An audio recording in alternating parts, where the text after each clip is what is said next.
A2I এবং জাতীয় বিশ্ববিদ্যালয় আজ একটি সমঝোতা স্মারক স্বাক্ষর করেছে, যা দেশের লক্ষ লক্ষ শিক্ষার্থীর শিখন যাত্রাকে নতুনভাবে গড়ে তুলতে ভূমিকা রাখবে।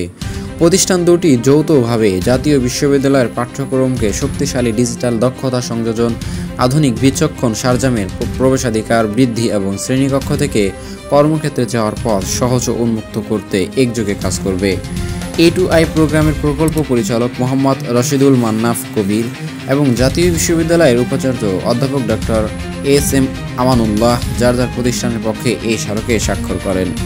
অনুষ্ঠানে মাননীয় প্রধান উপদেষ্টার বিশেষ সহকারী ফয়েজ আহমেদ তৈয়ব প্রধান অতিথি হিসেবে তার বক্তব্য বলেন, আমাদের প্রথম কাজ হবে জাতীয় বিশ্ববিদ্যালয়ের প্রশাসনিক প্রক্রিয়াগুলো ডিজিটাল করা, যাতে শিক্ষার্থীরা সহজে ও বিলম্ব ছাড়াই সনদ, ট্রান্সক্রিপশন এবং অন্যান্য নথি পেতে পারে। আমরা পাঠ্যক্রমেও পরিবর্তন আনব, যাতে কৃত্রিম বুদ্ধিমত্তা, লার্জ ল্যাঙ্গুয়েজ মডেল সহ আধুনিক প্রযুক্তির যুক্ত হয়।